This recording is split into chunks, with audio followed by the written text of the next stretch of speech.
Welcome back. This time we again have the privilege of having IRINA TSUKERMAN. As offered last time, we are going to talk about basically about tariffs. And has anything changed from last time? To my understanding, it hasn't. The uncertainty continues. So, just to make to show how unprecedented this process is, Moot Hawley in 1930 we took the average tariff even to 17-18%. Yet it was a one installment movement.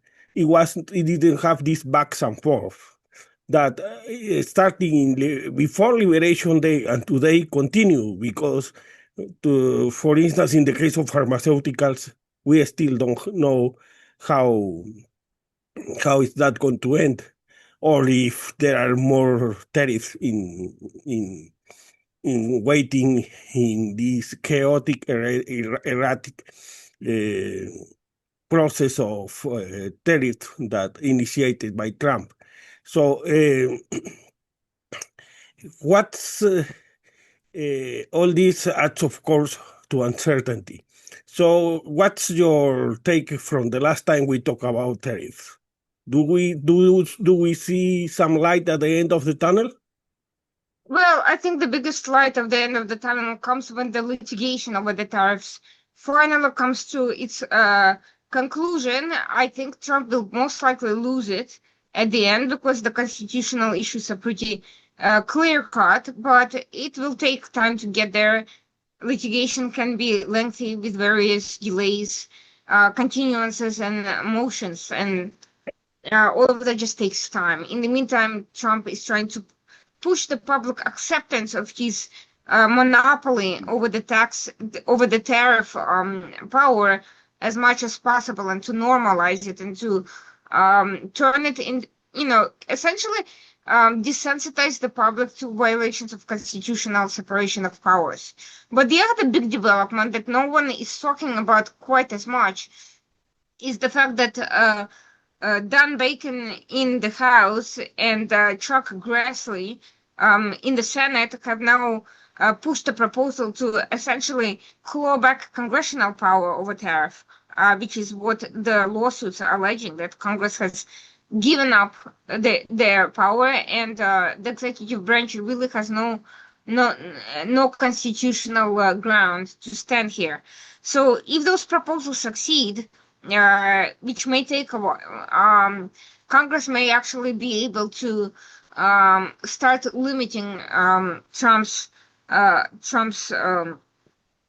executive orders and policies, regardless of the litigation process. All of that is at an extremely early stage, however, and bills can take 2 to 3 years to pass.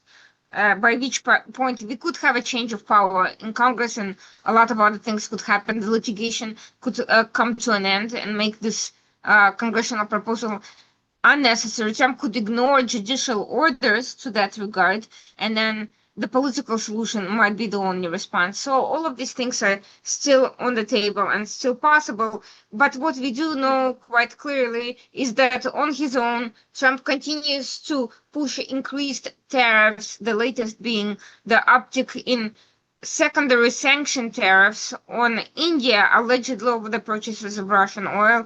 I'm extremely skeptical that that is the real reason, given that China just got a 90-day extension, and it actually is also a major purchaser of Russian oil, as are some Gulf countries that essentially dilute Russian oil and mix it with other oils for public consumption. So there are unrelated political considerations fueling Trump's strategy here, and he keeps going back and forth on various products depending on the time of the day. For instance, after a spat with Switzerland, he claimed that he would be exempting gold from tariffs, but it's not clear whether that's actually true or just a comment that he made. We also know that he promised to use the tariffs to pay off the debt, the national debt, but that hasn't happened, clearly. Now they're discussing various rebate options for Americans, but all those options range from $600 to $800 per person, which may not ultimately amount to all that much compared to the amount of debt it would raise, and it could also amount to nothing more than populist redistributionism of the revenue. So ultimately, we are seeing that Trump just keeps going exactly the way he was doing for the last several months, and there's been no real change. There are many things to talk to address from your answer. Is number one is the courts.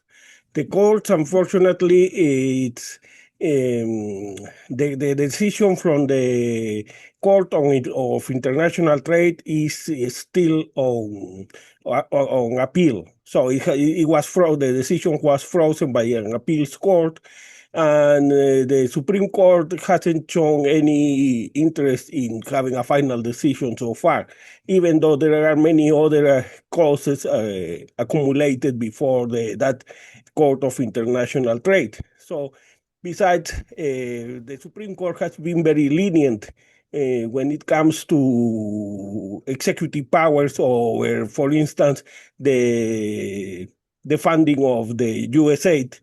So, or his powers to lay off Biden appointees. So, of course, that's a possible light at the end of the tunnel, at the tunnel, but I would not be so optimistic considering the record of the Supreme Court, right? Look, these sort of commercial issues generally not supposed to go all the way to the Supreme Court. In fact, as I said, I still fully expect Trump to ultimately lose on appeal rather than, and the Supreme Court to reject any cert if the White House chooses to pursue it. However, let's face it, maybe at the end of the day, this is not about a legal victory for Trump. Maybe it's about buying time to continue pushing these measures and making as much money out of them as possible. Now, there are several non-traditional legal routes that are being discussed by some companies, which may include essentially ultimately trying to claw back the revenue from the US government if it's ultimately found that Trump was doing something he was not supposed to, or illegally, whether by illegally co-opting congressional powers, or simply misapplying the tariff powers, or not using the tariffs as stated. For now, it's not clear where that money is actually going. Trump, for instance, claimed that he has already amassed trillions of dollars. That is highly unlikely to have happened. What we know is that there are job losses that are continuing, and that also means that there are fewer people or companies or businesses to buy anything from the original sellers abroad. So this means that the tariff revenue will actually start to diminish as time progresses. It's very unlikely that more new businesses will sprout that will be making money.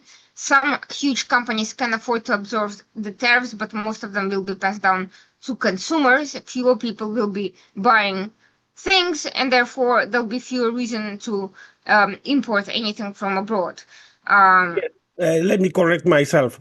Yes, of course, the Supreme Court still can have a say, because the disinterest has been shown by the appeal court that still has frozen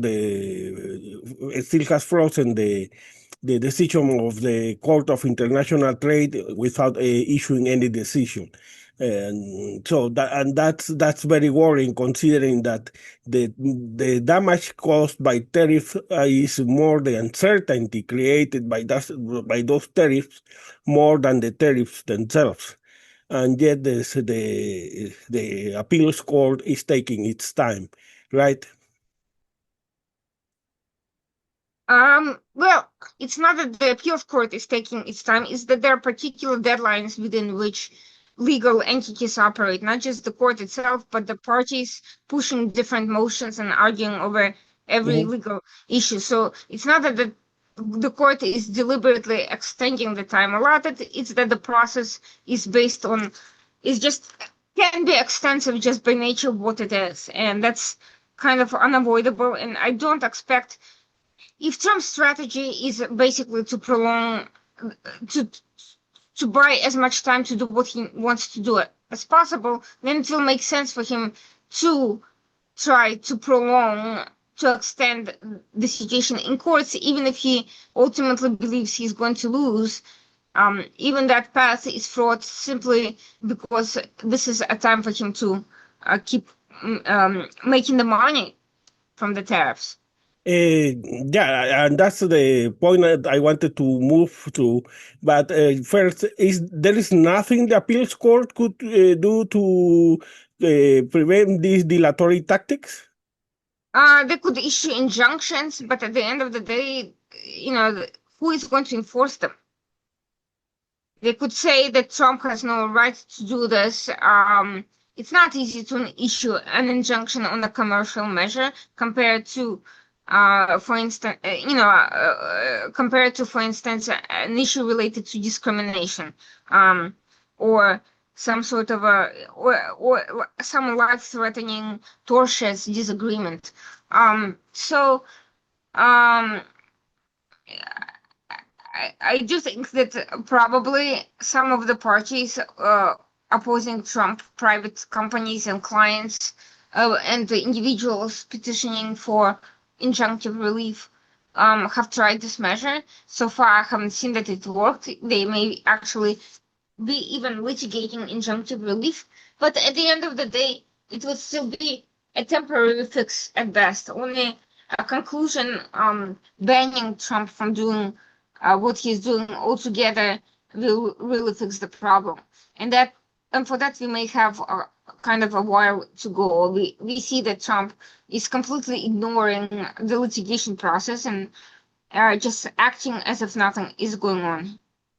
Did this court, this appeal court, have any alternative, or did it to freezing the Court of International Trade decision? Because I believe that's the core of the problem. Because had it not been frozen that decision, the Trump's dilatory tactics would not have any meaning. Well, we can't pressure the court into issuing decisions before it's ready to do so. And it also cannot simply oppose the natural process, the motions. It can argue about the delays. It can try to have fewer continuances, and but at the end of the day, it's just another legal process, and they cannot prioritize it over other pending matters, nor can they simply rush because inherently some of the judges, probably are in agreement with the arguments against Trump. They cannot politicize the process. There's no way to speed anything up beyond doing what the lawyers are trying to do in avoiding unnecessary delays. Um, And how longer do you estimate that decision by the appeals court is going to take? that's hard to say. It's not, it's not clear where they're at, and Trump most likely will keep introducing new challenges every step of the way. He will try to extend every stage of the process as much as possible, or else try to get a favorable judgment in his own favor. But between these two things, we are stuck with dealing with Trump's disruptive political measures, and they are political because they're affecting things beyond the stream of revenue or the trade with other countries. They're affecting our diplomatic relations with those countries. They're affecting trade alliances. They're helping BRICS and which used to be fairly ineffectual organization until tariffs started coming in and giving them a new life. The de-dollarization is still unlikely, but the Mhm. dollar is losing its value, measurably so. Um, so we are facing real problems in that regard. And Um, and Congress doesn't seem to be an alternative in the near future, considering that what you mentioned in the move by Chuck Grassley is not the first one of its kind, it's the second. The first one failed just because you may laugh at it, because Sheldon Whitehouse, Democratic senator, simply failed to show up, so I mhm. could not vote. So it was laughable, and that's how the first attempt at stopping Trump's powers, undue powers on tariffs, ended. So this Chuck Grassley move is, of course, I would support it, but has it future? Um, to be honest with you, at this point in time, it's very tenuous. As I said, Mhm. in the best case scenario, it could take 2 to 3 years. That's just a normal process for a bill. We're not facing the best case scenario because most Republicans are afraid of challenging Trump. Part of it is just due to the fact that they see him as a central force shaping the Republican Party, who is likely to remain influential even after his term is over. Part of it is due to some sort of leverage or blackmail, and part of it is due to the deals states have to cut with the federal powers to get funding. So all of these matters play into the calculus, and we're seeing that the Republican Party is basically subjugated to Trump at this point and unlikely to challenge him extensively from within. A couple of individual people here and there who have nothing to lose. Bacon is retiring from Congress in 2027, and Chuck Grassley is very is a very elderly member of Senate and does not particularly have those concerns as much, though arguably he has still sided with Trump on a fair number of unnecessary issues. So given that those individuals are exceptions rather than the rules, I'm not particularly optimistic about the favorable outcome in this regard. Now, just something you mentioned is and even Farid Zakaria, a couple of months ago, he wrote an article about the risk of graft that could come from these exemptions to tariff, to which only those well connected can access. And that it has a precedent in his first administration, right? I have read that. Correct me if my memory betrays me, but it's good. There has been about 700 exemptions so far. There's been multiple exemptions. The problem is some of them are temporary and they're removed and then returned. And there's a couple of specific examples that I can give you of this graft in action already without speculating too much. One is the importation of the NVIDIA AI chips to China. 15% of the revenue will go to Trump. So that's one example. And it's a national security concern. Supposedly, the US government is putting trackers on those chips to prevent them from being exploited by third parties. But, even the original party, China, getting them is bad enough because they can use it to circumvent US in the competition for AI supremacy. The other example is Apple, who agreed to invest 100 to 200 billion dollars in the US and presented Trump with a golden 24 karat golden disc. If that's not an outright bribe, I don't know what is. It's also unclear where those billions will ultimately go and who will benefit from that. Yeah, so it's and supposedly the Democratic Party, who should be calling a press conference after press conference about this, not just this possibility, more discrete attempts as corruption, but for instance, the me calling the dollar Trump that So you can buy Donald Trump in the market, and that has no value but to sway the president in your favor. And yet, Democrats seems to be pretty silent, right? They don't have much political power, and they're facing their own internal problems with the likes of Mamdani attempting to dominate the party, and essentially,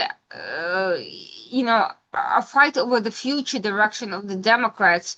For instance, there was a recent uproar over a memo distributed by the Democratic Party members in Washington circulating internal deliberations, which essentially point to a very radical left direction, which plays right into Trump's agenda and MAGA agenda. We're talking about, extremely restrictive economic measures. We're talking about the trans rights push at a time where the private organizations are kind of staying away from that, and lawsuits are being filed over abuses related to the medication of minors. All of these things are really showing that there is no serious contenders in the Democrats, no serious leadership, with a couple of exceptions like Richie Torres in Congress. But he is young. He is relatively isolated. There's also Fetterman in the Senate, but also he's an exception rather than the rule. So while they're doing a commendable job of pushing for moderation and for pragmatic policies that actually work and that could effectively challenge Trump's successes, there's not enough of them to change the course overall. Well, yeah, and you mentioned something, is the case of Mandani. And I don't support Mandani, but at least Mandani spoke about bread and butter issues the wrong way, but at least he did that. While Cuomo kept repeating the failed line, Trump is bad, Trump is bad. Even Trump supporters know that Trump is bad, and they still support him. Only 2% regret of Trump supporters regret their vote. So instead of trying to pull Mandani in the right direction, they have spoken about Mandani more than they have spoken about these opportunities for corruption, for graft related to Trump's tariffs, right? Well, here's the thing. I'm not sure that most Americans actually follow those issues closely enough to understand how it actually affects them, first of all. Second, I think most of the people who voted for Trump still consider Kamala Harris a uniquely horrible candidate, which she admittedly was. And we can see that even the Democratic Party recognizes it because she's not seeking the governor nomination in California, nor is considering a presidential run in 2028, which is unusual for past nominees. Usually, if they fail, they try again in the future or in some other high-profile capacity. We're seeing that Gavin Newsom is trying to step up to the plate and to challenge Trump in his own style on social media, but policy-wise, he remains unpopular. Remember, there was an attempt to recall him a little while back, and California has suffered significant economic losses, significant energy problems as a result of failed policies in the past. So it remains a leading U.S. economy and a leading international economy, but the quality of life for its residents has been affected significantly. So we are seeing that these efforts to challenge Trump, fall onto the fact that the Democrats are not presenting enviable alternatives. So that's one reason why people don't feel like complaining.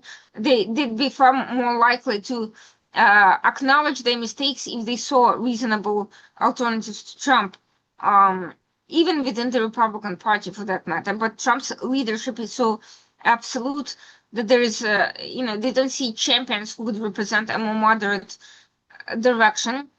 There is an attempt by some evangelicals to challenge people close to Trump on anti-Semitism, but they're not doing so. They're not challenging the corruption aspect of his actions. a lot of the people are not saying anything because some of Trump's allies benefit directly from this type of corruption. So why would they complain about it? Or they're simply afraid of losing their position or and any potential influence now or later, since Trump is officially the leader of the party. And frankly, a lot of people don't understand that corruption is in fact taking place. In fact, many people don't even understand that the tariffs are being abused and that they're not an effective economic tactic simply because they automatically follow whatever Trump says. So it's not that they're not seeing the harm, and despite seeing that harm, they're failing to speak up. It's that they fundamentally misunderstand what is happening right now. By the time they wake up, if they ever do, it may be too late. But the issue is most people are being actively misled by Trump and his assorted spokespeople who claim that everything is good. For instance, the dismal job report, which without a doubt was affected by the tariffs, was immediately spun as something positive. And the new labor statistics, Bureau of Labor Statistics leader, Trump sycophant with no real serious qualifications, already suggested removing the monthly job report or quarterly job report altogether from the public view, which indicates that the Trump administration instance are not to change course, but rather to whitewash and to hide, obfuscate what's going on from the public and to continue misleading them in exchange for political support. And that's precisely my point. That there is not a unified, what you have mentioned, that there is not a unified position in the Democratic Party to help voters connect the dots, because otherwise you are expecting that the voters are going to connect the dots by themselves, and that doesn't happen. That's why the Trump's narrative that promises the return of the 50s, the manufacturing, and all these fantasies are not discarded and laughed out because there's nobody people helping them realize that there are bizarre fantasies. For instance, the manufacturing policy is based on the Plaza Accord that only have a modest impact on American exports, but not in the trend of manufacturing itself. That brings me to the consequences precisely for the people is that according to the Yale Lab and even Paul Krugman, the effect on GDP is going to be about so far, because the Trump's tariff opera continues. So far, it's going to be about half a point of GDP, but the redistributional effect is going to affect those who the most is going to affect the most those who earn the least. So we are going to, in other words, the most significant effect of these tariffs, besides dislocation, besides a smaller economy with higher prices, is going to be a more unequal society in which those who make the least money are going to be taxed with more regressive taxes. Well, here's the problem. The media is not doing a good job of explaining all of these things. First of all, they're focusing excessively on the macroeconomic geopolitical picture that most people don't care about. And also, many people don't trust the New York Times for various reasons. It's basically considered an elite newspaper, even among the Democrats. The other issue is a lot of the media has been avoiding focusing too much on issues that annoy Trump because they don't want to be essentially litigated to death, destroyed, bought up, or basically lose the remnants of their influence with their failing business models as is. So essentially, they focus only on some aspects that everyone is comfortable with, and meanwhile, Trump's coverage of his own policies is so completely dominated by his own sycophants and assorted bloggers, streamers, podcasters, and this whole echo chamber of social media influencers that it's hard to break through this noise, even if you are doing a good job as a reporter uncovering, this mess. If most people get their information from social media, regardless of what the mainstream media does, they're going to be affected by the type of spin they're seeing on their social media of choice, and by the Yeah, type of voices that are being, pushed forward. And we're seeing how that works in practice. This is why the MAGA components have tried so hard to discredit the value of media.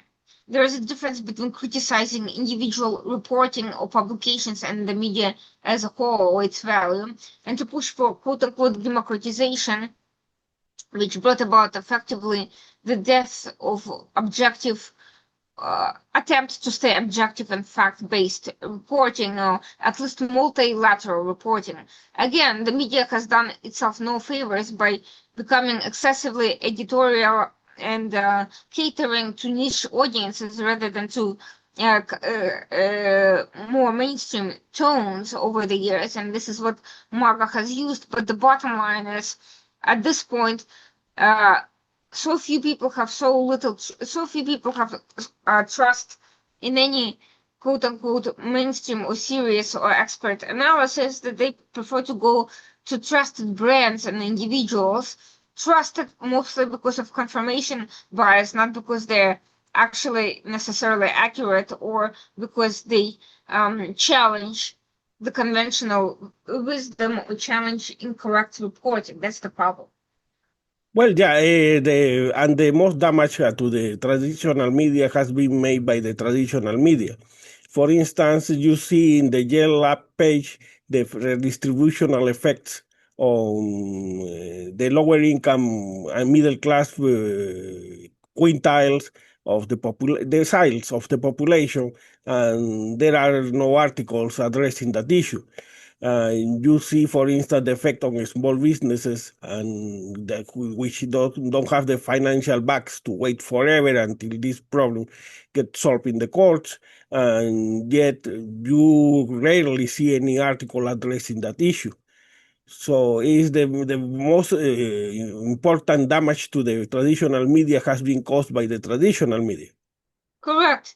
At best, you will see some of these stories in niche industry publications or regional publications covering their areas of interest. But overall, the fact that the daily protests by various interest groups affected by Trump's tariffs, that doesn't even make the front pages of any major publication. I mean, I think most people would think that most of the country is fine with what is going on. The fact is they're not fine. Farmers are feeling the brunt of all of the trade restrictions that they badly need for their businesses. But since Trump has made public announcements that he will bail out the farmers, the coverage of that stopped. Nobody has asked, what would that entail? What kind of bailout are we talking about? Is there an announced proposal? Has he actually committed any resources to bailing out the farmers? What is the actual damage? What is the impact on the industry overall? And that's just one agricultural example that I've given you.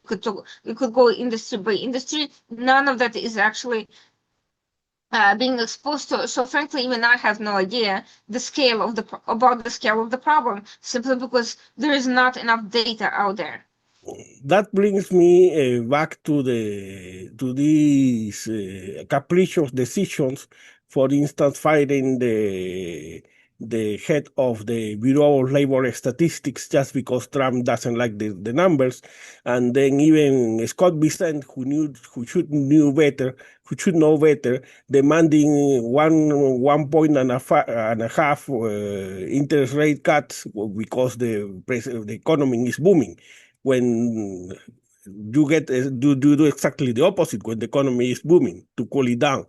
So, and yet that's another, but because the problem, we have already mentioned what happens when you have mediocre mass media. That doesn't help the people connect the dots. The problem with the internet media is that they are many times not prepared to address these issues. So they cannot help the voter connect the dots either. because some people do, of course. Some people have some knowledge about economy and know, for instance, the absurdity of some Trump's decisions, of or the way he tried to ambush Powell to admit that there was abuse on the spend of the renovation expense of the Fed, so he could fire him for costs and those kind of tricks. But basically, those are the articles that are not in the headlines. They are, for instance, in the columns by Paul Krugman or David Lynch.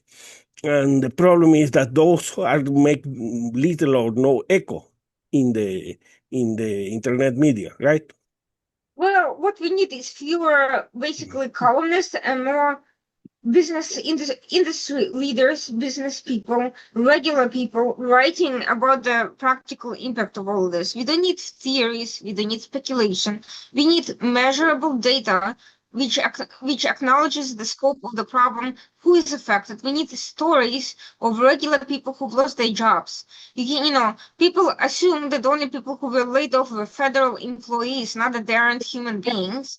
But there's an assumption that most of the civil servants are left-leaning bureaucrats who are looking for a secure job with little risk, and they're not particularly productive or helpful. They're deep state and so forth. However, traditionally, the private sector and the sciences were exempt from these stereotypes, and now we're seeing that all the researchers who've lost their positions as a result of Trump's war with the universities, nobody's really talking about them. Yes, people are talking about, oh, look, these horrible universities are being finally cutting deals with Trump to restore the funding. But what about the people who've already been forced to leave? Where are they going to go? Where have they gone? Can you simply resume research as if nothing has happened? Nobody's asking those basic questions, and certainly not about the side industries supporting, academic towns, restaurants, laundries, bars, assorted, car washes. What happens if people leave those towns en masse? Weren't these Americans complaining about all the little towns across America which have died down as a result of the deaths of the industries that they were supporting? The energy sector, the car producers, manufacturing, and so forth. When they're going out of business, those towns are dying. Is that happening due to tariffs? Are they, and to all these mass, wars that Trump is having with various industries? We don't know. We simply don't know. We don't know how many businesses and small, medium-sized businesses have been affected by the tariffs, because nobody is doing the research to describe it, and we are not hearing story from regular Americans of all backgrounds who may have even supported Trump on various issues until they themselves were victimized by his policies. We hear immigration stories in that regard, but we're not hearing job-related stories, tariff-related stories. Yeah, and that's regrettable. But unfortunately, when I read the main headlines, they tell me pretty much nothing. Many of the news that come is something that has been addressed, for instance, by Paul Krugman, and then I contrast it with the news, because I have to make some Google research to see how accurate it is or is not. But the problem is that when you go to the main headlines, they tell you what you already know. And what you already know have very little connection with as you say, with the lives of people. Um, and that's a, and that's a, and that's a significant problem, because, as I said, who is going to help people connect the dots? Just let me mention one example of something that I got from one column. Well, you have to choose the columns also. Is the issue of the apportionment. Trump so far has the power to move parties between appropriations decided by Congress, and that power was granted in the last continuing resolution with the votes of nothing less than Chuck Schumer. And nobody has, You froze up. uh, Mhm. oh, probably for a second. Yeah. And the problem is that the web page that follow the apportionment, so these assignments of money, is Mhm. down, and pretty much nobody has brought attention to that. So can you imagine all the amounts of money that is going to transfer from, including from FEMA to Alcatraz Alligator and other crazy projects, and you know nothing about because you cannot see the movement of money? If you asked me 10 years ago or 5 years ago about something called the Alcatraz alligator, I would have said that it sounds like a very bad parody, movie, like some really cheesy B movie version about the escape from Alcatraz or something like that. So the fact that we are even talking about it at all is bad enough. But more seriously, on a more serious note, at this point, it's hard to say how much of these missing informations is just due to incompetence, and we've seen a lot of that for sure. We've seen absolutely ignorant and foolish comments and miscommunications and decisions made by the highest top officials around Trump. Whether it's an issue of short staffing due to all the massive layoffs, getting rid of the people who would normally be handling these pages, or whether it's deliberate sabotage to gaslight the public, which we have seen ample examples of as well. Without knowing the real cause, we don't know how to fix it. If it's short staff, maybe suggest hiring a few interns or volunteers to at least run the basics and prioritize it. If the issue is incompetence, maybe fire whoever is responsible. And if the issue is deliberate sabotage, well, that's a scandal in itself, isn't it? So with the Democratic Party still playing that, and the mass media is still doing who knows what they're trying to do. There's nobody helping voters connect the dots. But there's something else you would like to bring to our attention about tariffs?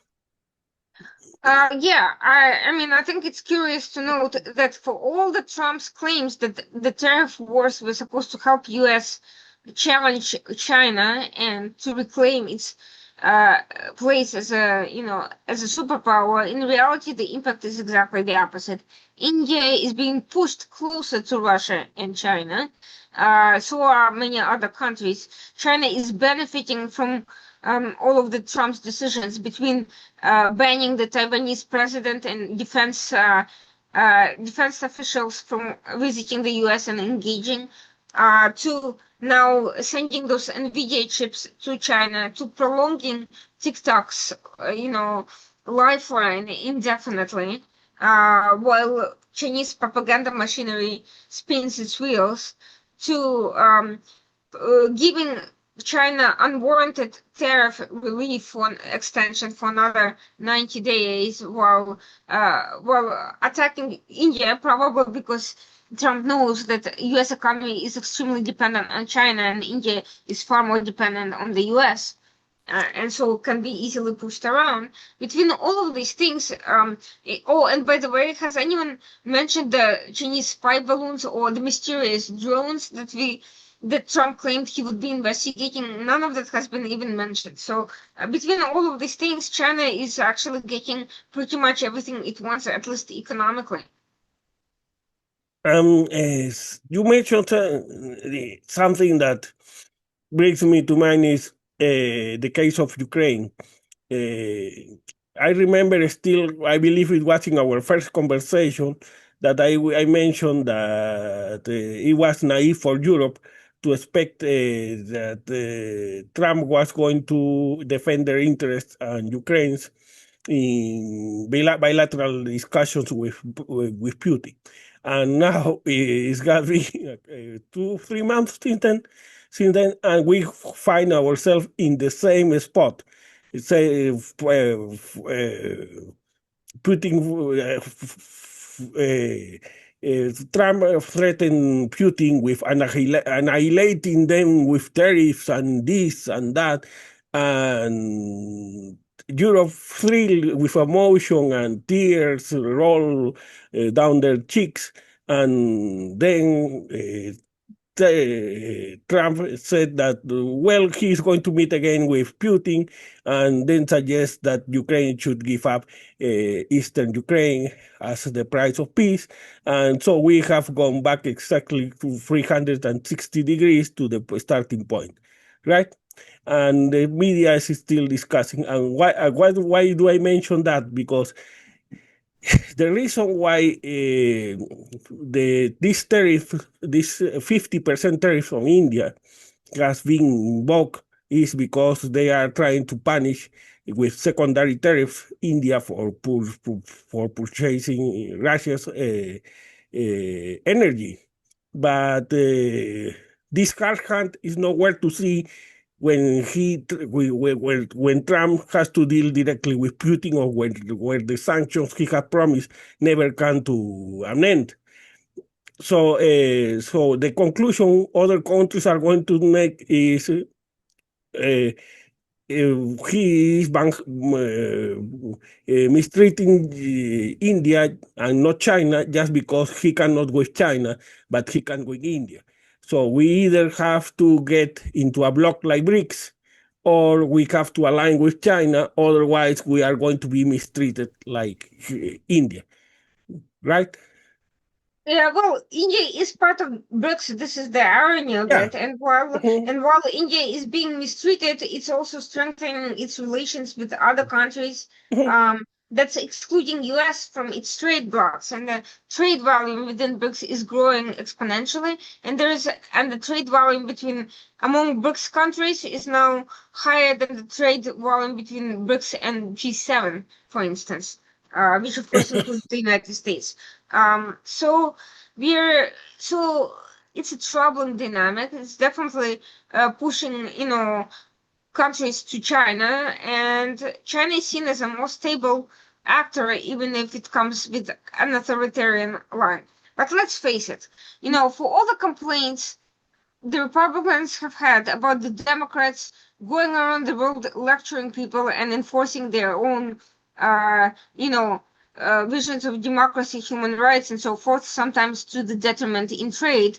What is the US actually doing now? It's doing exactly the same as what the Democrats were doing, or worse, because not only are we imposing, these tariffs without rhyme or reason in many cases, in a completely arbitrary manner that is punishing some of our closest allies, but J.D. Vance is now on a lecture tour in Europe, once again talking about how UK of all countries is insufficiently democratic. First of all, even if that's the case, according to J.D. Vance's, that's none of our business.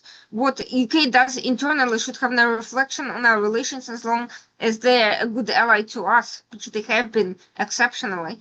The other issue is, of course, why would UK listen to J.D. Vance on its internal doings? The only impact it can have is mobilizing a particular group of dissatisfied voters, which means essentially what J.D. Vance is doing is not trying to change the course of the existing government or to improve anything, but to essentially to meddle in UK elections. So we are doing exactly what we've been doing all the while, but now the Republicans just call it something different. And apparently it's okay for them to do that, but not for the Democrats. And the differences between the parties are increasingly, losing any substantive meaning, really. But precisely is the case of other. One of the things that worries me more is the case of other countries that will see that, because Brazil and India used to be the counterbalance to Russia inside BRICS. And yet, instead of strengthening India and Brazil, we are punishing Brazil for prosecuting for Bolsonaro because of the lack of courtesy after Bolsonaro's coup attempt, and the case of India for just being weaker than China. Because that's the reason. So is they are punishing India because they cannot punish China. Now, admittedly, the situation with Brazil is complex. First of all, the president Lula da Silva, he has literally served time for corruption. He's not an ideal person for the U.S. to deal with. He's close to China and to Iran, and he's had no issues with Russia really.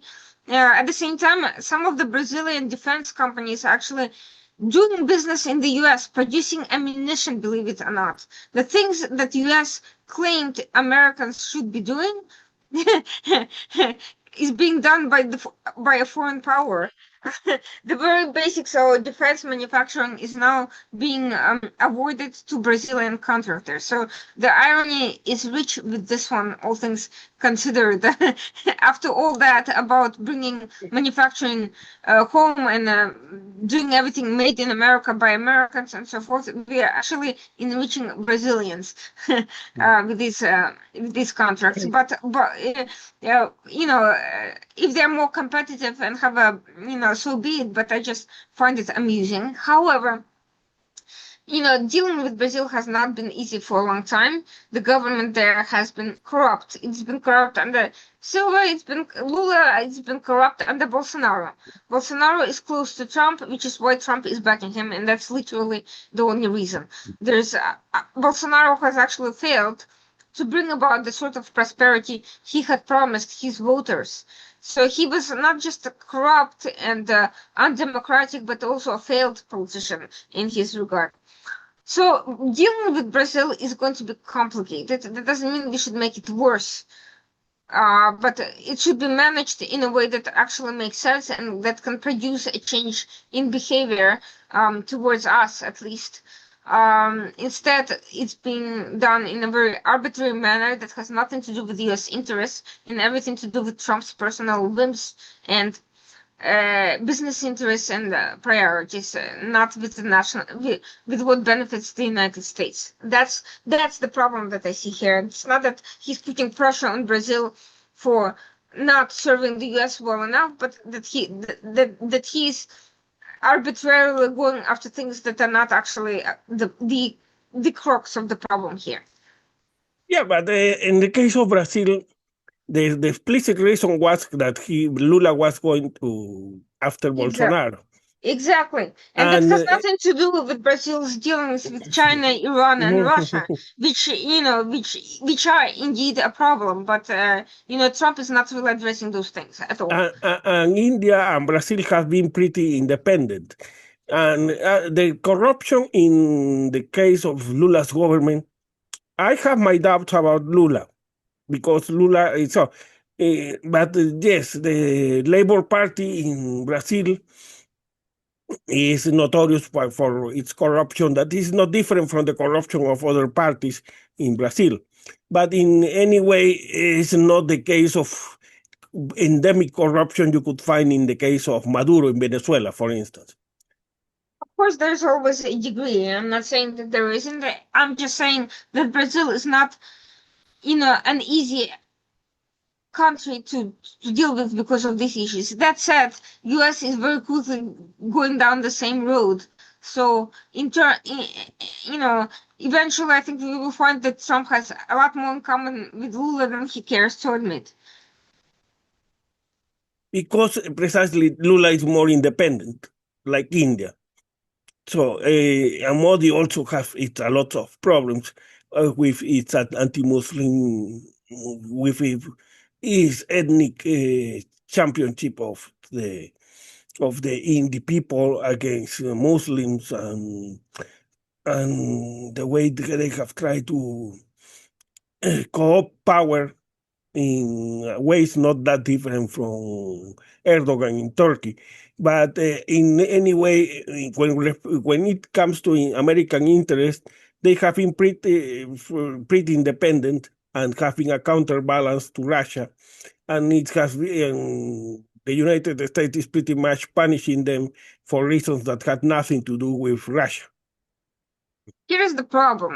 The problem is we are increasingly seeing the death of classical liberalism and healthy moderate nationalism and the rise of populist nationalism that's based more in ethnic and economic protectionism and victimhood narratives than in the desire to create a melting pot that propels the country and the society to higher standards of living and better contributions to the world.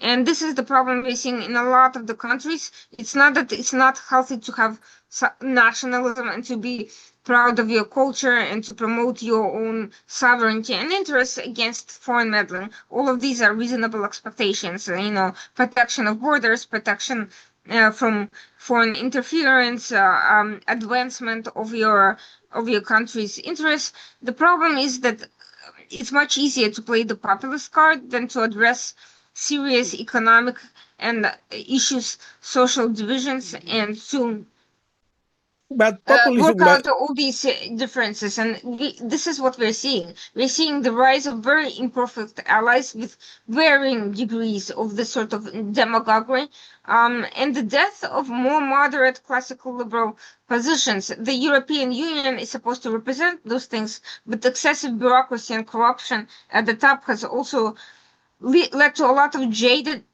attitude and cynicism on the popular level. So instead of pushing for improvements and electing better leaders that are not going to be replicating this, they're settling for the two extremes, either populist nationalism like Orban, which is not actually nationalism, it's basically becoming a proxy for Putin, or essentially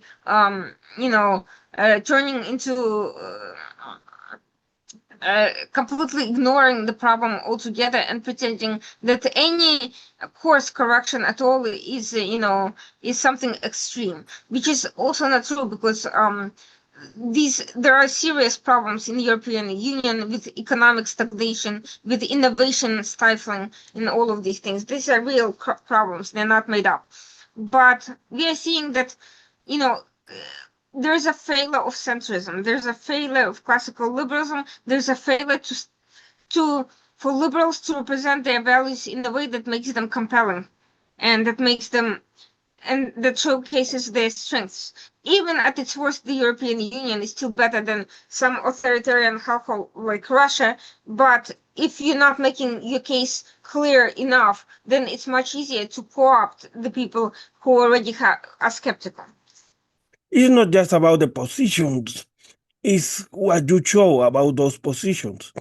It's, for instance, just take in the case of the European Union, pretty much so they have given Trump empty promises in exchange of that 15 tariffs that's a favor supposedly Trump has made van der Leyen. But they have not just projected weakness there. They are projecting weakness now in the case of Trump's summit with Putin, considering that they are once again, as if it never has happened before, entrusting Putin with decisions about the future of Europe and Ukraine, even though and this comes pretty much 1 day or two after his Defense Department, the Defense Department here, rediverted weapons assigned to Ukraine back to the American stockpiles. So you see these kind of kicks on the spleen over and over, and yet dutifully Europe comes caving to Trump, and you have to add that to the bureaucratic inertia of Brussels. Well, it's not just inertia that's a problem.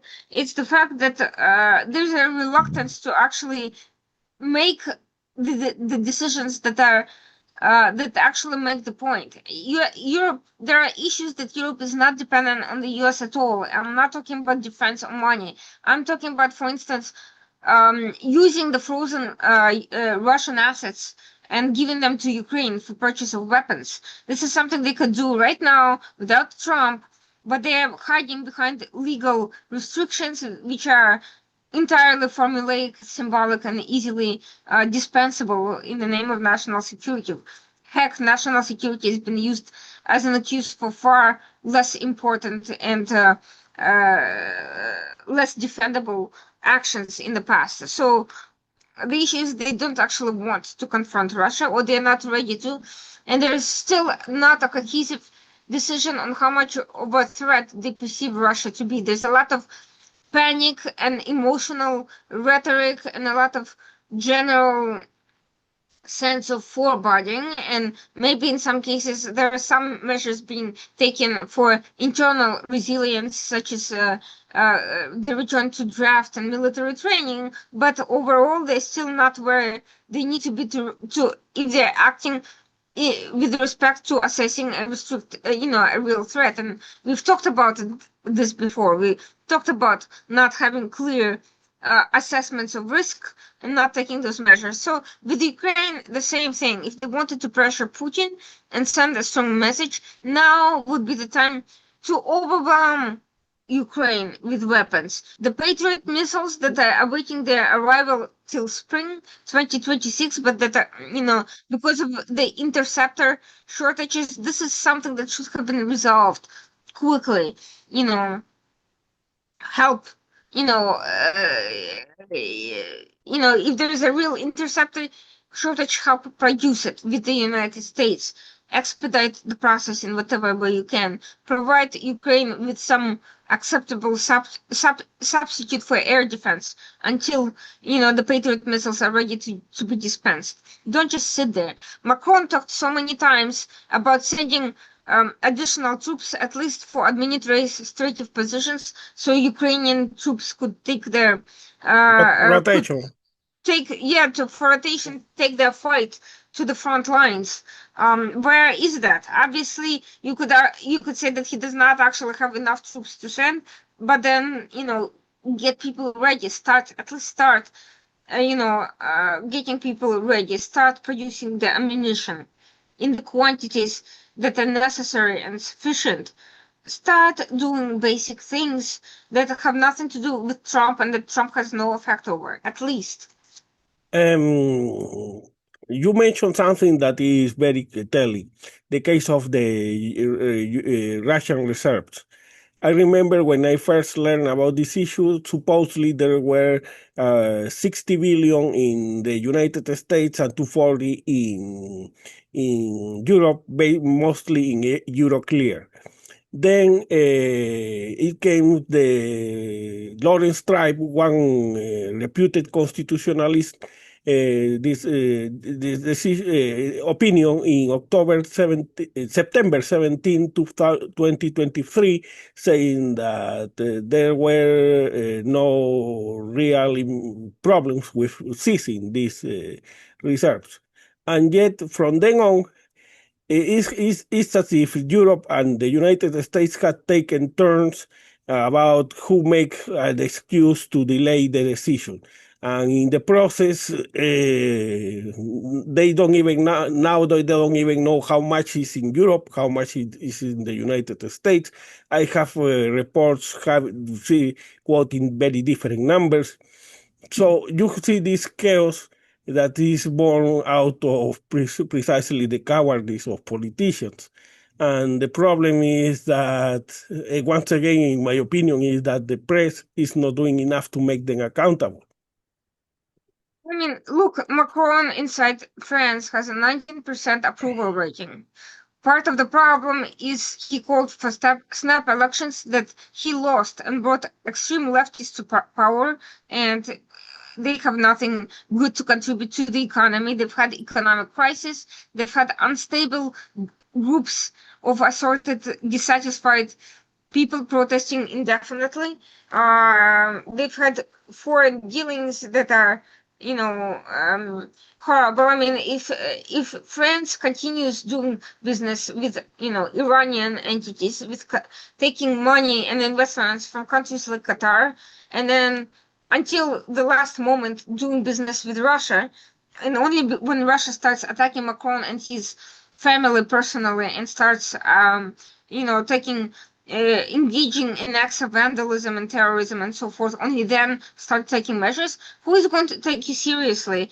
Who is going to accept that you're taking a moral and security position rather than merely reacting to personal provocations? This is a problem. And I'm just using France as an example because the same can be said of literally everybody else in Western Europe, at least. In Eastern Europe, it's a little bit more serious, but nevertheless, you still have a lot of issues that Russia can easily exploit, and the public perception is that the governments are overall mismanaging the situation. For what I can see, they try to postpone as much as possible every decision, even though they know well or should know well that the cost of the decision in time two is much more costly than the decision in time one. Here's the Because problem. I'm going to be very blunt about it. All these countries, out of greed, are okay with doing business with authoritarian regimes and dangerous regimes, not just, some, minor African countries or some small Middle Eastern, places. We are talking about countries that support terrorism or that have military power and that are growing threats. We're talking about Russia, we're talking about China, we're talking about Iran, we're talking about Turkey, we're talking about Qatar, which is not a big country but has huge amount of wealth. It has devoted almost exclusively to anti-Western movements and campaigns and values. So how can you be taken seriously on moral grounds or political grounds when you claim Russia is a threat, when you've been perfectly fine with doing business with literally everybody else, and the only reason you're suddenly clutching pearls about Russia is because they're literally on your front door at this moment. And who is going to be next? What if China is next? Until when are you going to continue enriching China and enriching Iran and enriching everybody else? What is it going to take for you to stop enabling bad actors who are, by the way, all working jointly together against you? the problem is that the more you postpone the decision, the costly it becomes.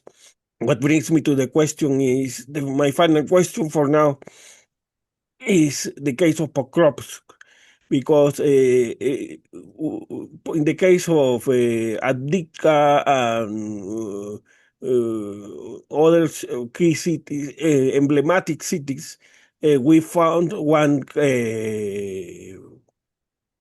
permanent characteristic. Ukrainians were outgunned and unable to remove their more seasoned troops from the front to train the green soldiers. And this seems to be happening also in Pokrovsk, right? Well, here's the thing. Some of Russia's alleged success on that front currently, I'm not talking about in Crimea, is somewhat exaggerated because Russia's new strategy is to try, to grab some seemingly strategic asset at an overwhelming cost just long enough to claim victory, then almost immediately lose it and fight all over it all over again while claiming to have made incremental but important progress. This is what Russia is doing. They're not necessarily fully securing their victory in those places. They're breaking through the front lines for a short period of time, and then they're pushed back, and then they come back, and so on and so forth. So they're not actually making huge territorial advance, but they're No, making no. enough of an advance to make a claim and to create the perception that they're actually, advancing. And this plays well with the Western audiences who don't realize that in actuality they fight over the same spot of land over and over again for, weeks at a time. Mhm. Yeah, that's correct. But the matter is, they are still Ukrainians are still outgunned, right?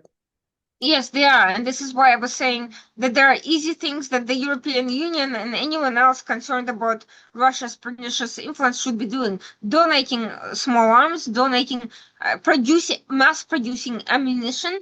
Listen, it's not that hard to turn, the factory setting on in defense mode. It's been done before. It's been done in the US. It's been done in Europe during World War II and other periods of time whenever they needed it. So they can't both claim that there is a threat of a looming war and not actually prepare for it. It's ridiculous. Are they going to wait for, Russian and North Korean and Chinese, by the way, now troops to be marching through the streets before starting to produce basic necessities? I really find it striking. And what are they going to, by the way, they're calling for drafts in Scandinavia and all these countries. What are they going to train these people on if they don't have sufficient ammunition to actually have them fully armed in case they need to put them to actual use? What's the point of training these people if you're going to be fighting with rubber bullets? Yeah, and I completely agree on that. So that Stalin and FDR prepared their economy for war in 1941 in 1 year, from 1940 to 1941. 3 years into the war, Europe is still stumbling on its own feet and looking for ways to waste the 800 billion euros they have pledged. So, because so far I have not seen clear guidelines on which they can plan supplies, labor, and long-term contracts. It's as if they were still hoping that the problem is going to fix by itself. Could we meet Irina probably next week to continue this conversation? Yeah, absolutely. I'm around. Maybe same day, same Wednesday, the same time. Yeah, sure. And so Sounds good. yeah, so what leaves me to my last question in the few seconds. Did you find my jokes funny? Yeah, yes, I did. I think we need a lot more humor, and we need to satirize, by the way, everything that's going on, because humor, mockery of people who take themselves way too seriously is how you expose creeping authoritarianism. If there's anything authoritarians don't like, it's, humor that's aimed at them. They don't like being mocked. They don't like being made light of, and they don't like to be exposed for being thin-skinned, cowardly, insecure, and having nothing serious to offer. Yeah, but did you check some of the links I sent you? Yes, yes, Yeah, so definitely. yeah, so they are competitive still. Yeah, so at least I can still write jokes. I will send you the invitation for the next week, same time, and so we can continue with this conversation about Europe. Any update we have about tariffs and Palestine, that is also something I would like to talk. So for now, Oh, thank you very much. And once again, it's been a privilege. thank you so much, and I look forward to next week. Next week then. Mhm. Thank you. Bye.